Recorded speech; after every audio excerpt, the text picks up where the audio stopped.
time in almost a decade, all of Europe's economies are set to grow, but major questions remain on whether that growth can actually happen this year or next, with all the uncertainty surrounding us, from mixed messages from the new US administration or a spate of elections across Europe to worries about Brexit and China. I'm Maithreyi Seetharaman, and this week Real Economy is here at the London Business School to try and analyse the road ahead for Europe's economy.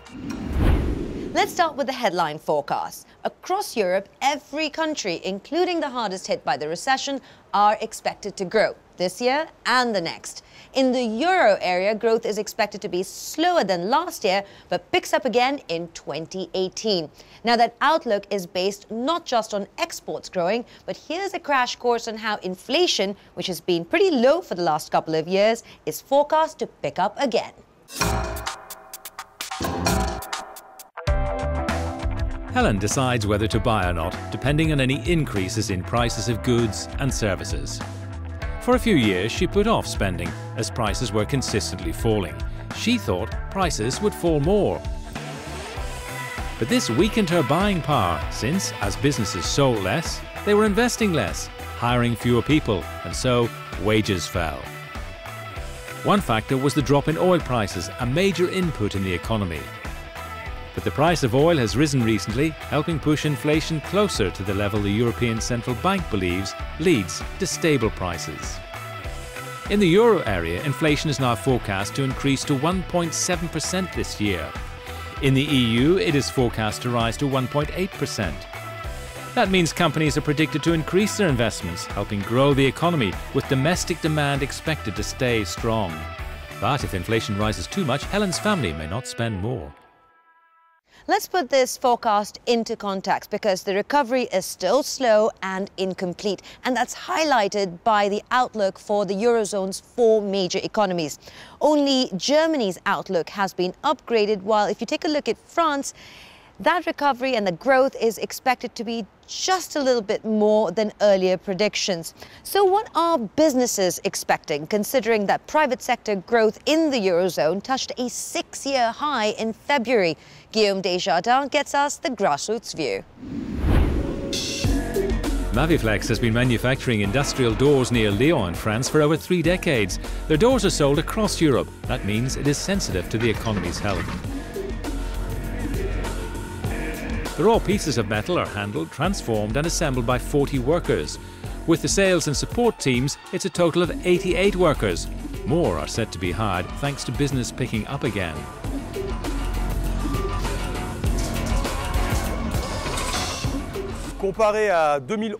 Compared to 2011, for example, we've increased our weekly capacity by about 30 to 40%. We were at about 50 doors a week in 2011, and now we're getting closer to 85, 90, and even sometimes 100 doors a week. Maithreyi's growth is one indication of a pickup across the private sector, especially manufacturing. That's being seen across the Eurozone, where other companies are also expected to start hiring. That means unemployment in the Eurozone is forecast to drop from 10% to 9.1%, and that improving picture is reflected in forecasts across Europe. Over the last few months, a weaker euro has helped European exports, making these doors cheaper for foreigners. But this effect is fading slowly, so a rise in domestic demand due to a better job market situation would be welcome. But with inflation potentially on the rise, impacting household spending power. Businesses now, more than ever, need a strategic view for growth. Our priority in our search for growth is abroad, a little bit in France, but mostly abroad, and especially Europe. Considering investments slowed even prior to the crisis in Europe, companies like Maithreyi are once again facing the dilemma, the need to invest versus an uncertain political environment. It's a bit worrisome because this instability takes away some of our development outlook.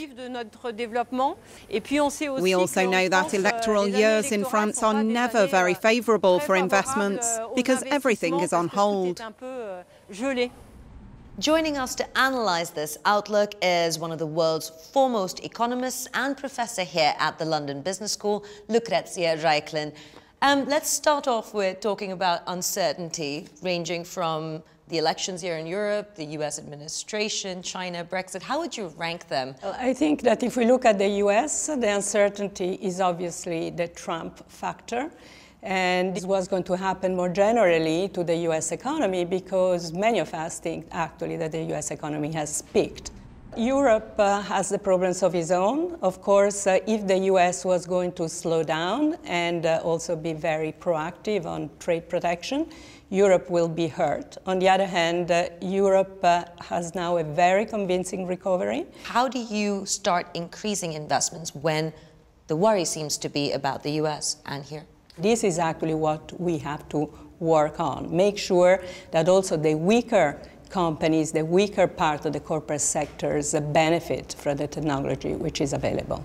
But I think the private sector also has to be convinced that there are prospects for growth. And I think that once the political uncertainty will be cleared, I think that more optimism will prevail. Is there a missing link here? Because Germany seems to be the only one that's still standing. Germany is growing, but Spain is also growing. Actually, the only country which has been disappointing is Italy. I think that Italy now really has to work on trying to make sure that the weaker regions within the country converge to higher growth rates. Getting a little bit of confidence from employment numbers, some of the nominal wage numbers across Europe.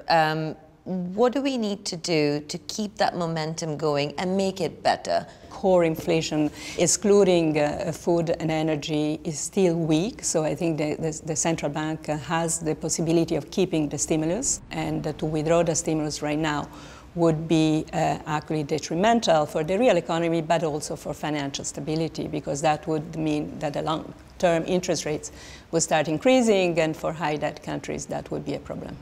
I also think that overall the euro area has to work on its own governance and provide an overall fiscal stimulus. How do you do that? I think we should demand to our politicians and to the economic institutions and to the economic government of the euro area and in Europe more broadly to think about policies that will help technological adoption, that will help, to make companies stronger. I think that our economy still needs a little bit of a kick. Lucrezia, on that note, thank you so very much for joining us, and thank you for watching. We'll catch you next time.